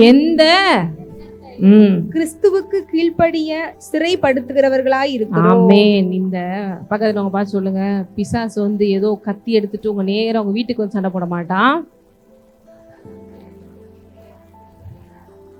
அவன் எங்க சண்டை போடுவான் தெரியுமா? மைண்டுக்குள்ள. உங்க மைண்டுக்குள்ள. Mind is the battle field. மைண்டுக்குள்ளதான் பாருங்க இன்னைக்கு ஒரே போராட்டம். இன்னைக்கு சர்ச்சுக்குள்ள போய் உட்காந்துட்டு இருக்கும் போது எவ்வளவு போராட்டம் உள்ள ஓடிட்டு இருக்கு உங்களுக்கு தெரியும். அவங்க மனசாட்சியை தொட்டு யோசிச்சு பாருங்க. இந்த மைண்டுக்குள்ள பாவம் ஒரு சமாதானமா இருக்க முடியாம என்ன தவிச்சிட்டு இருக்கான் ஒவ்வொரு மனுஷனும். இன்னைக்கு கிறிஸ்தவர்களா நம்மளும் இருக்கிறோம். ஆனாலும் 100% அப்படியே பீஸ்ஃபுல்லா இருக்கிறோம். ஏன் பரலோகத்துக்கு போகணும்னு நினைக்கிறோம். அப்பா அங்க எதுவுமே இருக்காதுப்பா, பிரச்சனை நிம்மதியா இருக்கலாம்ப்பா அப்படின்னு நினைக்கிறதா மெயினா பரலோகத்துக்கு போக நினைக்கிறது. சமாதானமா இருக்கும்பா, எதை பத்தி கவலை இருக்காது, பிரச்சனை இருக்காது, அப்படியே ஜாலியா இருக்கும். அதைத்தான் எல்லா மனசும் விரும்புது, அதைத்தான் எல்லா இருதயமும் விரும்புது. ஆனா நமக்குள்ள எப்ப பார்த்தாலும் என்னதான் ஒரு சின்ன பிள்ளைகிட்ட கூட கேட்டீங்கன்னா 1000 விஷயம் ஓடிட்டு இருக்கு. நான் இது போய் என்ன செய்யணுமே, நாளைக்கு வேற ஹோம்ஒர்க் கொடுத்துருக்காங்களே, இதை ஒழுங்கா பட முடியுமான்னு தெரியலையே, நான் வேற விளையாட போகணுமே, என்ன போய் சொல்லிட்டு விளையாட போறது தெரியலையே, இப்படி 1008 விஷயங்கள் ஓடிட்டு இருக்கும். இல்ல மார்க் கம்மியா எடுத்துட்டா இதை வேற இந்த சப்ஜெக்ட்ல மட்டும் குறைஞ்சிருச்சு, இதை வேற வீட்டுல சொன்னா அடிப்பாங்களே, இது எப்படி சமாளிக்கிறது தெரியலையே அப்படின்னு ஓடிட்டு இருக்கு. சின்ன சின்ன விஷயங்கள்ல கூட 1008 விஷயங்கள் மனசனுடைய மைண்ட்ல என்ன பண்ணிட்டு இருக்கு. ஆனா இங்க தேவாவியானவர் நமக்கு அதை மேற்கொள்ள கிருபை தருகிறார். இங்க போட்டிருக்கு பாருங்க. ஏன்னா இந்த இருதய கடினம், இந்த மனது கடினம், இது எல்லாமே இந்த ஹார்ட்னஸ், இது எல்லாமே பாருங்க இருதயத்திலிருந்து மனதுல இருந்து எல்லாத்துலயும் வந்து ப்ரொடியூஸ் ஆகுது. அப்ப இங்க பாருங்க எங்களுடைய போராயுதங்கள், எங்கள்கிட்ட சில வெப்பன்ஸ் இருக்குப்பா. அது வந்து ஏதோ கத்தி கடப்பாறை எல்லாம் வச்சுக்கிட்டு நாங்க பிசாசோட போராடுறவங்க இல்லை. எதை வச்சு போராடுறோம் தெரியுமா?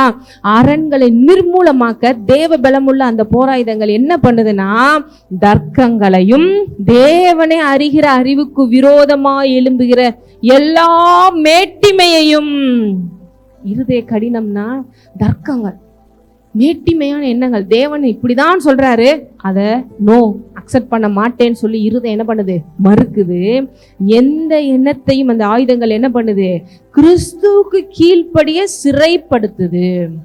அப்ப இந்த வெப்பன்ஸ் என்ன பண்ணுது, என்னென்ன வெப்பன்ஸ் நமக்கே தெரியும். எபேசியர்ல நம்ம பாக்குறோம் இல்லையா? ஆவியின் போராயுதங்கள் என்னென்னது? அச்சிப்பு என்னங்க தலை சீரா, விசுவாசம் என்னும் கேடயம், தேவனுடைய வார்த்தையாகிய ஆவியின் பட்டயம், பெல்ட் ஆஃப் ட்ரூத், நீதியின் மார்க்கவசம். இது எல்லாமே ஆயுதங்கள் இல்லையா? அப்ப என்னென்னலாம் நீங்க வச்சிருக்கீங்க ஆயுதங்களா? ரட்சிப்பு வச்சிருக்கீங்க, விசுவாசம் வச்சிருக்கீங்க, தேவனோட வார்த்தை வச்சிருக்கீங்க, அடுத்து நீதி, தேவனோட நீதியை வச்சிருக்கீங்க. ஞாபகம் இருக்கா? அதெல்லாம் போராயுதங்கள், தி ஆர்மர் ஆஃப் காட். எங்கேயோ கேட்ட மாதிரி இருக்குங்க அப்படின்னு சொல்லுங்க. ரட்சிப்பு எங்க வச்சிருக்கீங்க? தலைக்குள்ள என்னைக்குமே நான் ரட்சிக்கப்பட்டிருக்கிறேங்கிற அந்த உணர்வு இருக்கணும். ரட்சிக்கப்பட்டிருக்கிறேன்னா என்ன? நான் விடுதலையாக்கப்பட்டிருக்கேன். இந்த உலகத்துல இருந்து, இந்த உலக பிரகாரமான எல்லா பேட்டர்ன்ஸ்ல இருந்தும் தேவன் என்னை விடுதலையாக்கி, என்னை பாவசாமலிருந்து விடுதலையாக்கி, நான் ஆசீர்வாதமாய் வாழ என்னை மீட்டெடுத்திருக்கிறேன், ரட்சித்திருக்கிறேன். அப்ப இந்த உலக பிரகாரமான விஷயங்களுக்கு நமக்கு என்ன இருக்கக்கூடாது? நான் இந்த உலகத்துல வாழ்ந்தாலும் நான் யாருடைய பிள்ளையா இருக்கிறேன்? நான் எந்த நாட்டை சேர்ந்தவளா இருக்கிறேன்? பரலோகத்தை சேர்ந்தவளா இருக்கிறேன். அப்ப நம்ம போய் பரலோகத்துல போய் என்ஜாய் பண்ணணும்னு நினைக்கிறத நீங்க உங்க வாழ்க்கையை பரலோகமா மாற்றி மற்றவங்களுக்கு இப்படிதான் பரலோகம் இருக்குன்னு காமிச்சு தேவனிடத்துல நிறைய பேரை கொண்டு வாங்க. அடுத்து நீதிங்கிற எத்தனை பேருக்குள்ள குற்ற உணர்வு, சில விஷயங்கள் அப்படியே டிஸ்டர்பன்ஸா கொண்டு வருது. அந்த உணர்வுல தேவன் என்ன பண்றாரு? அவருடைய நீதியை கொடுக்குறாரு. என்னுடைய நீதியை உனக்கு என்ன பண்றேன்? கொடுக்குறேன். இதை நீங்க கிறிஸ்துவை மெஸ்ஸியாவை அக்செப்ட் பண்ணாத இது எல்லாமே உங்களுக்கு ஆக்டிவேட் ஆகும். யூதர்கள் இந்த கிறிஸ்துவை அக்செப்ட் பண்ணாதனால தான் அவங்க எதுவுமே ஆக்டிவேட் பண்ணாம கடினப்பட்டு எல்லாத்தையும் இழந்து போயிருக்கிறாங்க. ஆனா நமக்கு இது எல்லாம் திறந்த முகமாய், அதான் 18 2 கொரிந்தியர் 3:18 இந்த 18வது வசனம் வாசிச்சோம் பாத்தீங்களா? நாம் எல்லோரும் திறந்த முகமாய் கர்த்தருடைய மகிமையை கண்ணாடியிலே காண்கிறது போல கண்டிப்பா. கண்ணாடி முன்னாடி நிக்கிறீங்கன்னா உங்களை அப்படியே காமிக்குமா? கண்ணாடி முன்னாடி நிக்கிறீங்கன்னா யாரை காமிக்கும்? நீங்க நின்னீங்கன்னா பக்கத்துல இருக்கவங்களே காமிக்கும், உங்களை தான் காமிக்கும். அதே போல தேவனோட வசனத்தை எடுத்து இப்படி படிக்கும் போது தேவ ஆவியானவர் அதுல உங்களை அப்படியே பார்க்க வைக்கிறாரு. இதுல இருக்கிற ஒவ்வொன்றும் உனக்கு சொல்லப்பட்டது பார், நீ இப்படி இருக்க வேண்டியது, உனக்கு சொல்லப்பட்ட ஆசீர்வாதங்கள் அப்படி சொல்லி, ஓஹோ நான் இப்படி இருக்கக்கூடாது, நான் இப்படி இருக்கணும், நான் உலகத்துல இருந்தாலும் உலகத்துக்குரியவர்கள் அல்ல, நான் தேவனுக்குரியவர், என்னுடைய ஹார்ட் இப்படி இருக்கணும், என் மைண்ட் இப்படி இருக்கணும், நான் இதை திங்க் பண்ணணும், இதை வெறுக்கணும், இதை நேசிக்கணும் அப்படின்னு சொல்லி அப்படியே கொஞ்சம் கொஞ்சமா கர்த்தருடைய அந்த சாயலாகத்தானே அப்படின்னா என்ன, கொஞ்சம் கொஞ்சமா ஆவியானவர் உங்களுக்குள்ள வந்ததனுடைய காரணம் என்ன? இயேசுவை போல உங்களை மாற்ற. 2025 2024 ஒரு இயேசுவா நீங்க இருந்த பெர்சன்டேஜ்னு ஒன்று இருக்கும். ஒரு 20% இயேசுவா மாறிட்டேங்க, இன்னும் 80% இருக்கு.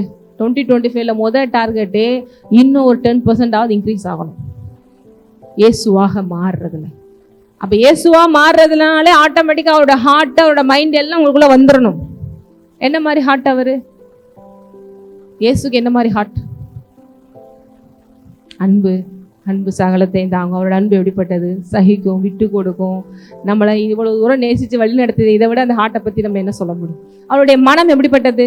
இந்த உலகத்துல நம்மள மாதிரி ஒரு மனுஷனா வந்திருந்தாலும் எந்த பாவமோ, எந்த சாபங்களோ, எந்த அக்கிரமங்களோ, எந்த நாசமோசங்களோ அவருடைய மனதில் இல்லாம, பிலிப்பியர்ல பாக்குறோம் இல்லையா, உண்மையுள்ளவைகள் எவைகளோ, ஒழுக்கமுள்ளவைகள் எவைகளோ, கற்புள்ளவைகள் எவைகளோ, புண்ணியம் எதுவோ, புகழ் எதுவோ, நற்கீர்த்தி உள்ளவைகளோ அவைகளையே சிந்தித்து கொண்டு அதைத்தான் இயேசு செஞ்சிருப்பார்.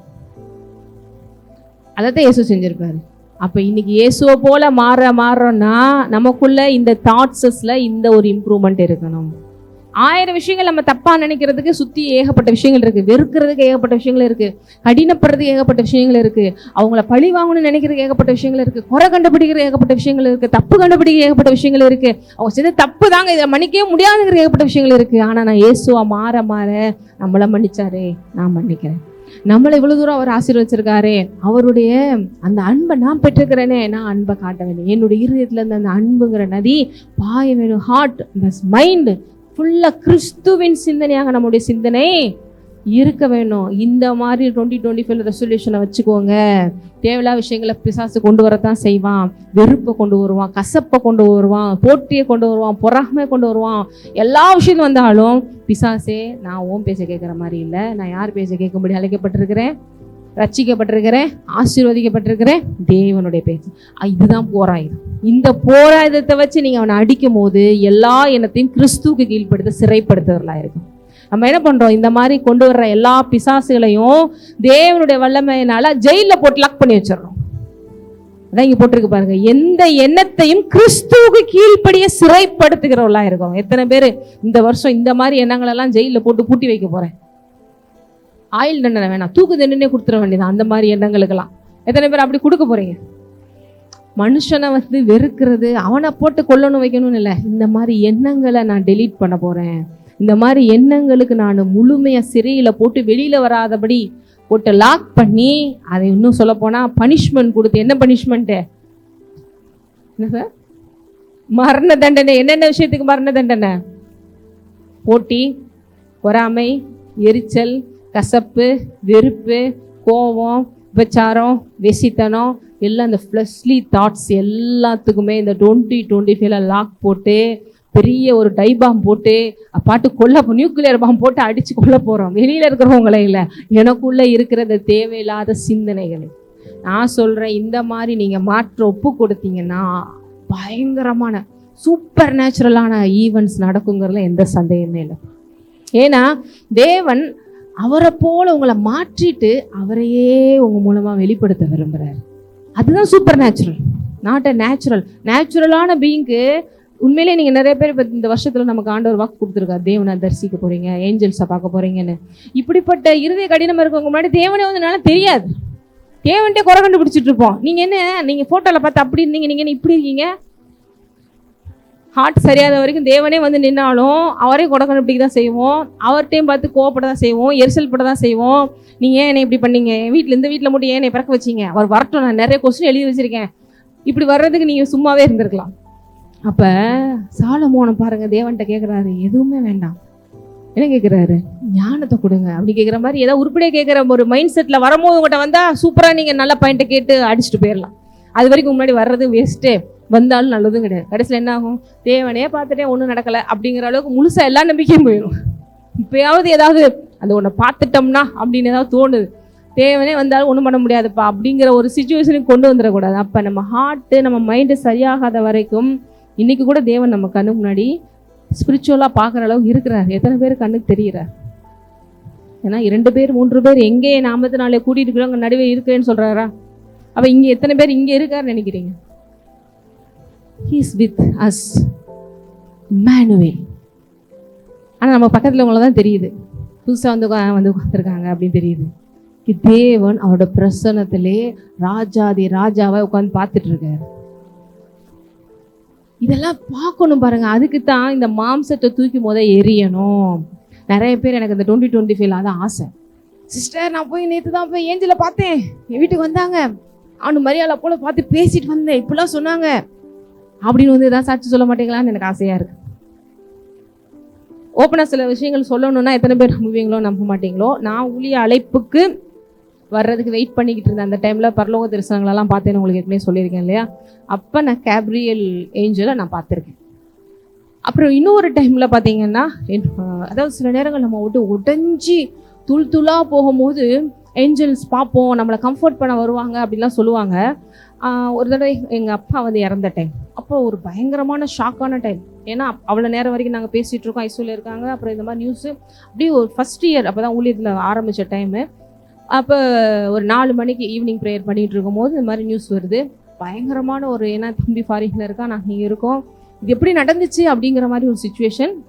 பட் அப்பையும் கூட பார்த்தீங்கன்னா ஃபாஸ்டிங் ப்ரேயர் தான் போயிட்டுருக்கு. தேவனுடைய அந்த நாமத்தில் தான் அதை அப்படியே மேனேஜ் பண்ண முடிஞ்சிச்சு. ஆனாலும் கிளம்பிட்டு இருக்கோம், சரி ஊருக்கு கிளம்பணுமே, நைட்டில் ஒரு 7 மணி 8 மணிக்கெலாம் எல்லாத்தையும் பேக் பண்ணி, ஏன்னா திடீர்னு எல்லாத்தையும் எடுத்து பேக் பண்ணி ஒரு வாரத்துக்கு வரமாட்டோம்னா நம்ம எப்படி அரேஞ்ச்மெண்ட்ஸ்லாம் பண்ணணும், அப்படியெல்லாம் எல்லாத்தையும் ரெடி பண்ணி, ஏன்னா ஒரு பக்கம் பேர்ட்ஸ் வச்சுருக்கோம், எல்லாத்தையும் ஆள் கையில் பொறுப்பை கொடுத்து சாவியெல்லாம் கொடுத்து ட்ரெஸ்ஸையும், ஏன்னா அந்த சோகத்திலே உட்காந்து நம்ம கிளம்பிட்டு இருக்கணும், அதிர்ச்சியிலேருந்து வெளியில் வர முடியாத சுச்சுவேஷன். ஒரு பக்கம் எல்லாம் கிளம்பி காருக்குள்ளே, ஆனால் நான் ஃபுல்லாக எப்படி இருக்கேன்னா ஒரு அன்கான்சியஸ் சுச்சுவேஷனில் தான் இருக்கேன். அதாவது நடக்கிறேன், போகிறேன், வரேன், ஆனால் மைண்டெல்லாம் அப்படி இருக்குது, அந்த அதிர்ச்சியிலே இருக்குது. புரியுதா உங்களுக்கு? அந்த மாதிரி சூழ்நிலை எல்லாருமே அப்படி தான் இருக்கும். ஏன்னா எல்லாருக்குமே ஒரு பெரிய அதிர்ச்சி. இப்போ வரைக்கும் கூட பேசிக்கிட்டு இருந்தோமே என்னாச்சு அப்படின்னு. அப்போ காரில் ஏற போகிறோம், நான் இங்கே தான் கார் எங்கே நிற்கிற மாதிரி அங்கே தான் நிற்கிது. ஹஸ்பண்ட் முன்னாடி ஏறுறதுக்கு முன்னாடி நாங்கள் எல்லாம் ஏறுறோம். நான் அப்படியே ஒரு அன்கான்சியஸ்லேயே காரில் இப்படி உட்கார்ந்துருக்கேன். உட்காந்துட்டு கொஞ்சம் அது எப்படி எக்ஸ்பிளைன் பண்ணணும்னு தெரில, அந்த டிரைவர் சீட்டுக்கு வெளியில் அவுட் சைடில் பார்த்தீங்கன்னா பயங்கரமான ஒரு க்ளோரியஸான ஒரு ரொம்ப ஒயிட்டான ஒரு ஃபுல் க்ளோரியஸான லைட்டில் ஒரு பயங்கரமான ஒரு ஜென்ஸோடைய ரூபம்.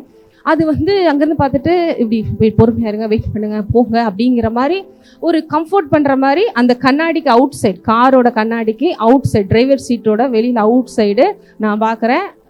நல்லபடியாக ட்ராவல் அமையும் அப்படிங்கிற மாதிரி எனக்கு கம்ஃபர்ட் பண்ணுது.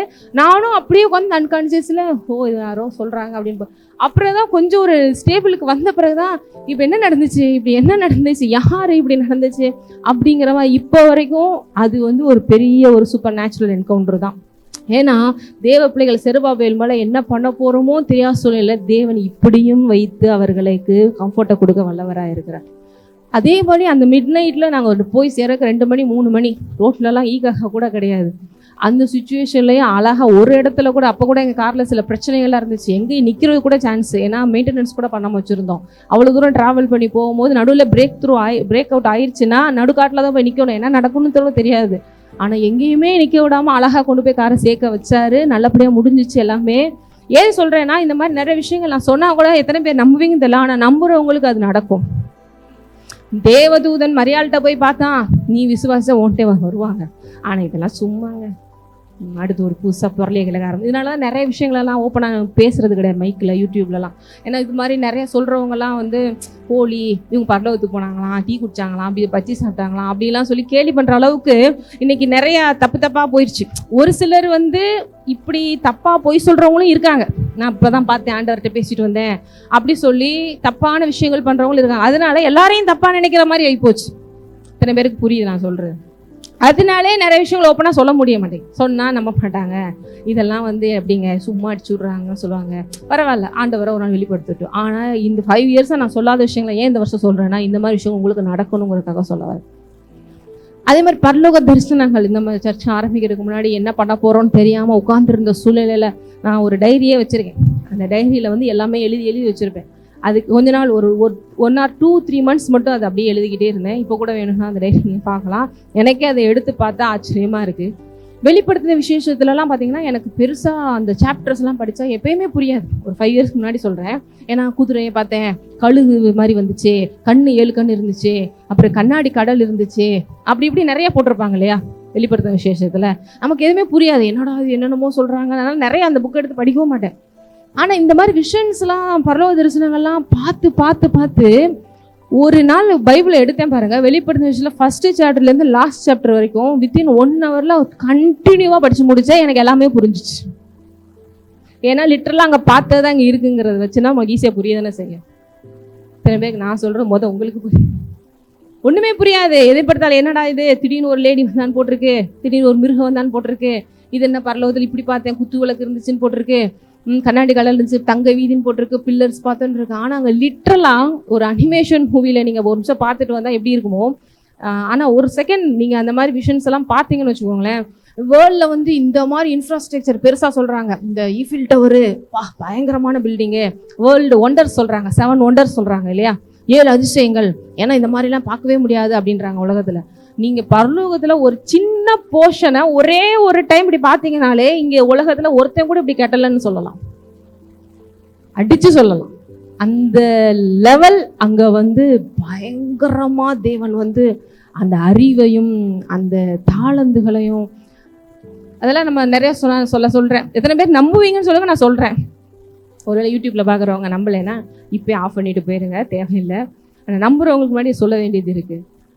தேவன் எல்லாவற்றையும் இன்றைக்கு உங்களுக்கு இந்த வருஷத்தில் காமிக்க விரும்புகிறாரு.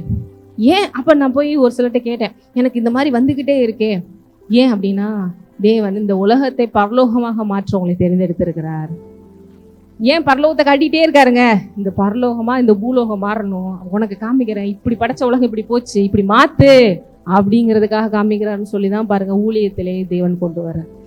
உங்கள் வாழ்க்கை மாறட்டும் பரலோகமாக, அதுக்கடுத்து நம்ம எல்லாரும் சேர்ந்து கொஞ்சம் கொஞ்சமாக மாற அந்த உலகமே மாறிடும்.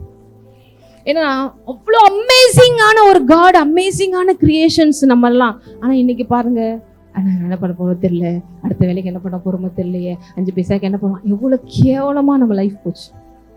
இத்தனை பேரால் யோசிக்க முடியும். இவ்வளோ பெரிய கடவுள்னு சொல்கிறீங்க, அவருடைய சாயல் சொல்கிறீங்க, அவருடைய ஆவியனுக்குள்ளே இருக்கான்னு சொல்கிறீங்க, ஆனால் என் லைஃப்பை பார்த்து அப்படியா இருக்குது. இவ்வளோ ஒஸ்ட்டாக அந்த பிசாசை மாற்றி வச்சுட்டான். அதனால தான் பாருங்க, இந்த ஊழியத்தில் உள்ள வர்றதுக்கு முன்னாடி இந்த ஒரு தாகம் தான், இந்த விஷயத்தை பற்றி சொல்லி ஆகணும். சுவிசேஷம் தெரிஞ்ச பிறகு நம்மளால சும்மா இருக்க முடியாது. ஏன்னா சுவிசேஷம் தெரிஞ்ச பிறகு நான் ராஜாவாக இருக்கிறேன், நான் ஆசாரியராக இருக்கிறேன்னு தெரிஞ்சவனே நான் மட்டும் இல்லை, எல்லாரும் அப்படி தான் இருக்கிறோம். என்ன ஆகும் தெரியுமா, காரில் அப்படி போயிட்டே இருப்போம். போயிட்டு இருக்கும்போது பழைய சர்ச்சுக்கு போயிட்டு இருக்கும்போது வந்துட்டு கார் இடத்துல நிற்கும், ஏதாவது வாங்கிட்டு இருப்பாங்க. அப்போ அப்படி பார்க்கும்போது பிச்சை எடுக்க வருவாங்க. இது ராஜாவா ஆசாரியராக இருக்க வேண்டியது, இப்படி பிச்சை எடுக்கிற மாதிரி பிசாசு மாற்றி வச்சிருக்கானே, இவங்களுக்கு எப்படி சொல்றது, இவங்களை எப்படி முன்னேற்றுறது. இப்படி ஓரமாக உட்காந்துருப்பாங்க சாதாரணமாக யாராவது பிச்சைக்காரவங்க, இவன் தேவனை போல சிங்காசனத்தில் உட்கார வைக்க தேவன் எல்லாம் செஞ்சுருக்காரு, இவனுக்கு இது தெரியாமல் உட்காந்துருக்கானே, இவனுக்கு இது எப்படியாவது சொல்லணுமே. இந்த தாகம் தான் அந்த ஊழியத்தையே தொடங்க வச்சது. இல்லைன்னா உங்களெல்லாம் யாருன்னு எனக்கே தெரியாது, உங்களுக்கு உட்காந்து சொல்லி கொடுக்கணும்னு வேறு அவசியமும் கிடையாது. இப்படி ஒவ்வொரு தேவ பிள்ளைகளும் மாறும் பொழுது இந்த உலகம் மாறும் பரலோகமாக ஆவியினாலே. இப்போ இந்த சூப்பர் நேச்சுரல் விஷயங்கள் நடக்கிறதுக்கு சூப்பர் நேச்சுரல் ரிலமுக்குள்ளே நீங்கள் போகணும். சூப்பர் நேச்சுரல் ரிலமுக்குள்ளே போகணுன்னா இந்த நேச்சுரல் ரிலமை கலட்டி விடணும். எத்தனை பேருக்கு புரியுது?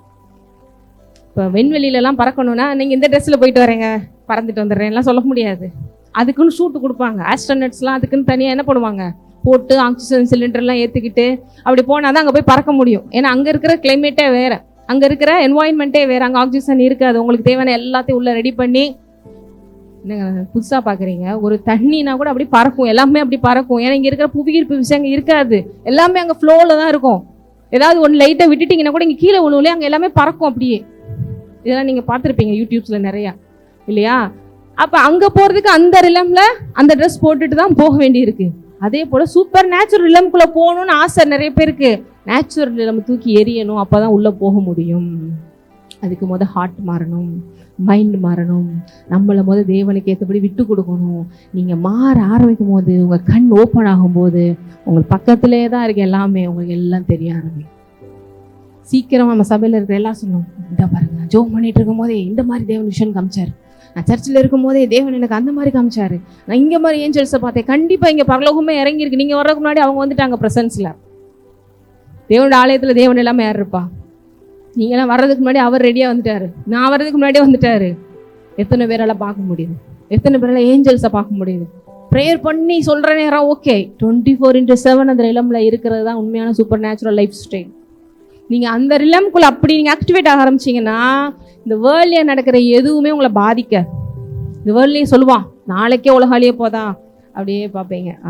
ஆண்டவரே என்ன அப்படி பார்த்துக்கலாம், நீ சொல்லு, வெளிச்சோண்டா சொல்லு, சொல்லிடலாம் ஆண்டவரே, முடிஞ்சு போச்சு, சென்னையை காப்பாற்றப்பட்டு. ஹல்லேலூயா.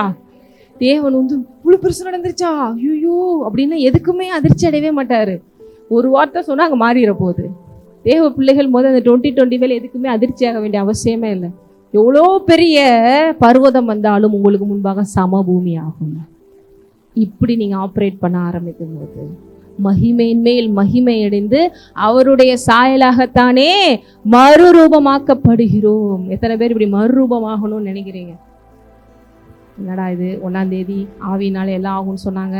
இந்த ஆவினாலே ஆகிறதுக்கான ப்ராசஸ்க்குள்ளே தான் இப்போ உங்களை ஸ்டெப் பை ஸ்டெப்பாக கூட்டு போயிட்டு, இதுக்குள்ளே நீங்கள் ஃபுல்லாக என்ட்ராகி வரும்போது தட்டு நேரத்துலலாம் பிளஸ்ஸிங் தான். அப்புறம் தான் சொல்லுவீங்க, இந்த விஷயத்துக்காக இத்தனை வருஷமா உட்காந்து கண்ணீர் வடிச்சு ஜோம் பண்ணிட்டு இருந்தோம், அடக்க கடவுளே, இந்த ஒரு சின்ன எய்மு, இந்த ஒரு சின்ன பர்பஸ்க்காக இப்படி உட்காந்து முட்டி முட்டி ஜோம் பண்ணிக்கிட்டு இருந்தோம். ஐயோ தேவன் எனக்கு வச்சிருக்கிற அழைப்பு வேற லெவலில் இருக்கு. ஏன்னா வானத்து நட்சத்திரங்களை பாரு, கடற்கரை மணலை பாரு, இவனமாய் நீ பெருகுவான். ஏன் சொல்றாருன்னா, அவர் அந்த அளவுக்கு உங்களுக்கு கொடுக்க விரும்புறார். நமக்கு இமேஜினே பண்ண முடியல. நான் அடிக்கடி சொல்லிட்டு இருக்கேன், தேவன் இந்த ஆள்களை கூட்டு வர்றதெல்லாம் அவருக்கு ஒரு பெரிய விஷயமே கிடையாது. ஆனால் அதுக்கு முன்னாடி நம்மளை ப்ரிப்பேர் பண்ணணும். புரியுதா உங்களுக்கு? நான் இன்னும் அதிகமாக ப்ரிப்பேர் ஆகி, ஏன்னா உண்மையிலேயே சபை நடத்துகிறவங்க உண்மையாக நடத்துனாங்கன்னா அதிகமாக ஆள் வேண்டாம் தான் நினைப்பாங்க. ஏன்னு சொல்லுங்க? உண்மையிலேயே நீங்கள் சரியான விதத்தில் சபையை நடத்துனீங்க, சர்ச்சை நடத்துனீங்கன்னா அதிகமாக ஆள் வேணாம்ப்பா, கொஞ்ச நாள் கழிச்சே கொடுங்கன்னு சொல்லுவாங்க. ஏன்னு சொல்லுங்க? இப்போ நீங்கள் பிள்ளைகளை ஆளுக்கு 2 பேத்துக்கிறீங்களா, அதுக்கடுத்து 3வது 4வதுன்னா என்ன சொல்கிறீங்க?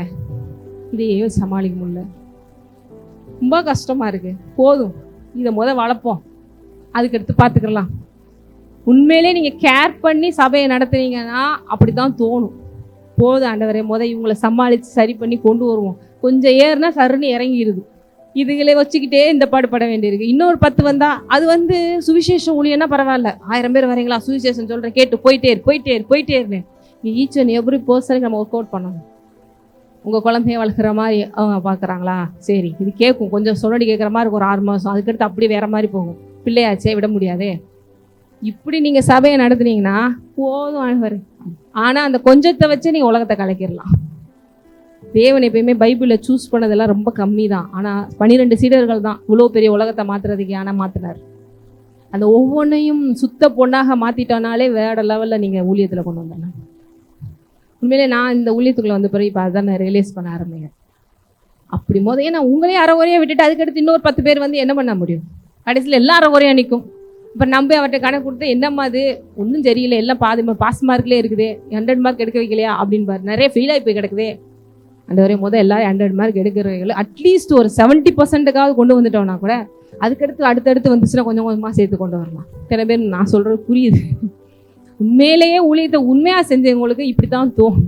இல்லை ஆண்டவரை கூட 10 பேர் வந்தால் காணிக்க வருமே, இல்லை அது அவர் கொடுப்பார். எங்களை அழைச்சவர் அவர், ஓனர் அவர், எப்படினாலும் சாப்பாடு போட்டு வாழ வச்சிருவார். இன்னைக்கு போட்டிருக்கிற ட்ரெஸ்ஸாக இருக்கட்டும் எல்லாமே அவர் யார் மூலமாவது ஏதாவது ஒன்று கொடுத்து எங்களை நல்லா தான் வச்சுக்கிட்டு இருக்கார். அது உங்களுக்கே தெரியும் எப்படி அவங்க மேனேஜ் பண்ணுறாங்கங்கிறத இங்கே யோசிச்சு பார்த்தீங்கன்னா. இப்போ வரைக்கும் யார்ட்டையும் கையேந்த விடாமல் தலை குனிய விடாமல் அற்புதமாக நடத்திட்டு போகிறார். ஏன்னா நான் ஏற்கனவே சொல்லியிருக்கேன், அவரை நம்பி வந்தவங்களை வைக்கப்படவே விட மாட்டேன். அப்போ எதுக்கு சொல்கிறேன்னா, இப்படியாக இந்த 2025ல் ஏஞ்சல்ஸ் விசிட்டேஷனாக இருக்கட்டும், காட்லி விசிட்டேஷனாக இருக்கட்டும், நிறைய பேருக்கு எதுவும் ஒரு பெரிய அது ஒரு சேலஞ்சிங்காக தெரியுது. எல்லாத்துக்கூடையும் டே பை டே 24 hours உங்க கூட பேச விரும்புகிறாரு, உங்களோட பழக விரும்புகிறாரு. நம்ம தான் இருதய கடினத்தில் மனதில் ஃபுல்லாக தேவையில்லாத விஷயங்களை போட்டு தேவனே வந்து நின்னா கூட பார்க்க முடியாத அளவுக்கு பூட்டி வச்சுருக்கோம். எல்லாத்தையும் ஓப்பன் பண்ண விட போகிறாரு.